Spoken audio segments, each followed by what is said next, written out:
What's up, you guys? My name is Harmony Huss. I'm doing the video for discrimination against African Americans in the criminal justice system. This is the yes side. I did this presentation with Melissa and Reagan. All right, so the first thing we're going to jump into is what is discrimination? On your screens, you're going to see a definition.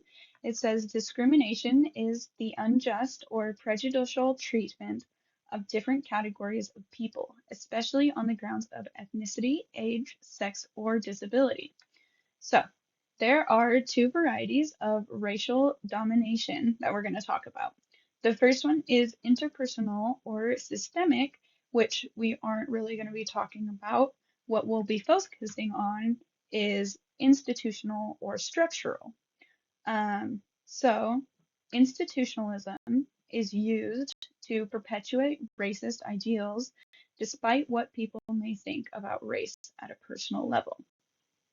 All right, now let's talk about systemic discrimination. To do that, we have to go more into bias. Once again, we have a definition on the screen. It says bias is prejudice in favor of or against one thing, person, or group compared with another, usually in a way considered to be unfair.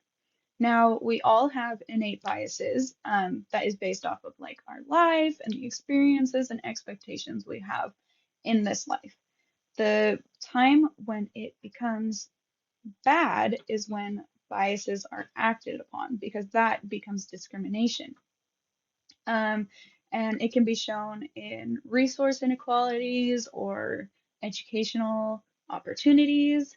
So when we have systemic discrimination, that is an assortment of racist practices that preserve the white advantage, which is when biases become discrimination when they're acted upon. And when it's on top of a specific race, that becomes racism. So many of these are a result of years of interpersonal and leadership biases against African Americans, meaning that a lot of these are just cultural and interpersonal biases that are acted upon that become discrimination and racism. So let's look at a few interesting quotes from this article from An Unjust Burden, the Desperate Treatment of Black Americans in the Criminal Justice System.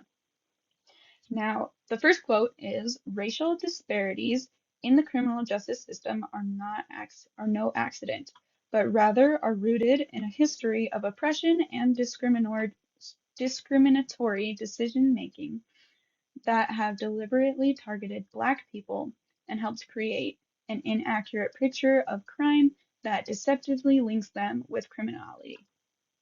A statistic that goes along with this is that Black men comprise 13% of the general population, but 35% of those incarcerated. Another interesting quote is that studies have found evidence of racial bias against Black people in jury verdicts and sentencing. So in 2003, 2005, and 2010, there were studies that found that mock jurors and judges showed racial bias towards dark-skinned individuals, evaluating ambiguous evidence as a greater indication of guilt that than they did for lighter-skinned people, showing that there is an obvious racial bias included in juries as well as judges. All right, so let's talk about discrimination and fallacies. These fallacies are mistaken beliefs or false ideas. There's a fallacy that Blacks engage in more crime than their white counterparts, and this is considered cultural racism. This is the belief that certain demographics are disadvantaged because of their culture and not because of our institutions. So, violent subculture theory is the theory that certain races have cultures that facilitate and encourage violence. On the contrary, Black women and men experience more sexual violence than white women. And you'll see the statistics on the screen for you there. And another cool quote to look at is the history of Black men's rape and data showing Black males as vulnerable to sexual violence should change how we conceptualize the risk Black men and boys have to sexual violence in the United States.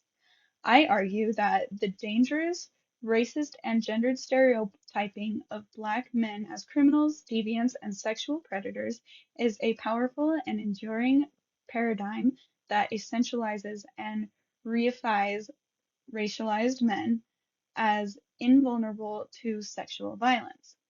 Now, this is an important quote to note because not only are Black men more likely to be prosecuted unfairly, they are also not taken seriously as victims. All right, and now let's look at structural discrimination. Structural racism, this is another definition for you, is an institution or institutions that has power to and has shown a pattern of favoring one race over another. So legal practices, sentencing, etc. So we can look at mass incarceration and how it is disproportionately affecting African Americans. So incarceration, which is including people on parole, how long their sentences are, the probation period, people who are in prison or in jail. Um, they have steadily increased over the last few years. This is due to a number of policies, including hard on crime initiatives such as a war on drugs in the 1990s and other things. So in the 1980s, there were fewer than 300,000 people in prison. However, by 2000, that number had risen up to over 1 million. So African Americans are disproportionately affected by these policies. As distinguished criminologist Alfred Blumstein has documented, the Black incarceration rate nearly tripled between 1980 and 2000 and is now over 8 times that for non-Hispanic whites. The effects of the war on drugs are most evident in the consequences it has had on the life course of Black Americans, in particular Black males. So, fully 2% of the Black population was incarcerated in 1999, and nearly 1 in 10 Black males in their 20s are in state or federal prison in 1999. So let's just look at some of the evidence we have um, on this. African Americans and whites are equally likely to use drugs. African Americans make up 15% of the drug users, yet they are arrested more often. An analysis of U.S. police shootings from 2010 to 2012 found that young Black men are 21 times more likely to be killed by police than whites. All right, and now we have just a couple of graphs to look at, just seeing the disproportionality of these. So Black people are disproportionately stopped on the street by police, while white people are much more likely to call the police for help. So here you can look at, let's see if I can get a little laser pointer out, maybe. I'm not sure if you can see that, but it says the total US population age 16 or older. And you can see 65% of that are white people, 12% are Black, and 16% are Hispanic. People stopped on the street by police, that jumps up to 18% of Black people and only 60% of white people. But the people who sought help from police are 77% of white people and only 9% of Black people.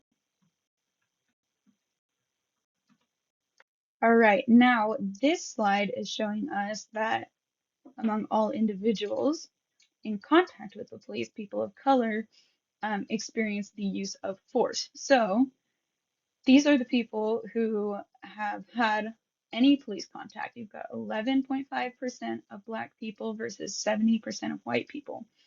But the amount of people who experience police use of force, that number jumps down to 49% of white people and 20% of Black people. So you can kind of see just in the graph there how disproportionate it is, as well as Hispanic people. You can note that 12.5% have contact with police when 21% experience police use of force. So there's quite a large disproportionality right there versus white people, 70% and 49%. Okay, so this final graph we have to look at is how many people are likely to be arrested and to be arrested repeatedly in the same year. So if we look at the Black side, it goes 12% are likely to be arrested and booked in the past, have never been arrested and booked in the past year. Sorry, I misspoke. And then 21% are arrested and booked once in the past year. And then it jumps to 28% arrested and booked multiple times in the past year.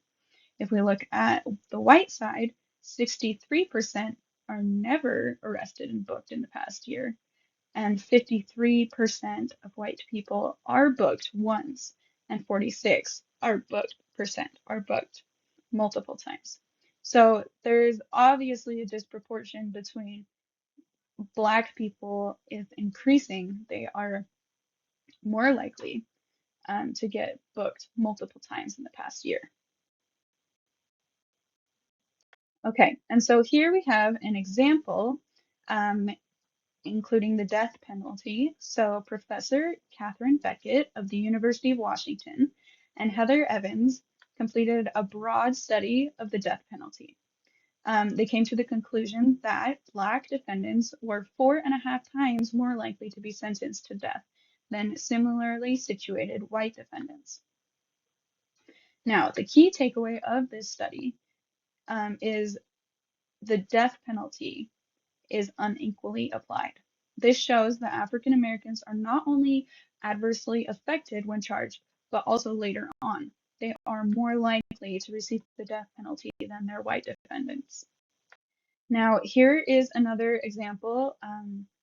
This man named Brock Allen Turner was a white Stanford student who assaulted a white, semi-naked, unconscious woman. In 2015, they found Turner guilty on 3 felony counts related to sexual assault. Prosecution argued for a 6-year prison sentence. The judge stated a prison sentence would have a severe impact on him. He was set to serve 6 months in a county jail, but only ended up spending 3 months behind bars. So this is an example of how white privilege benefits the offender in question. The judge was extremely lenient on the sentencing, whereas other races are more likely to serve harsher punishments than exceed the crime in question. And here are our citations.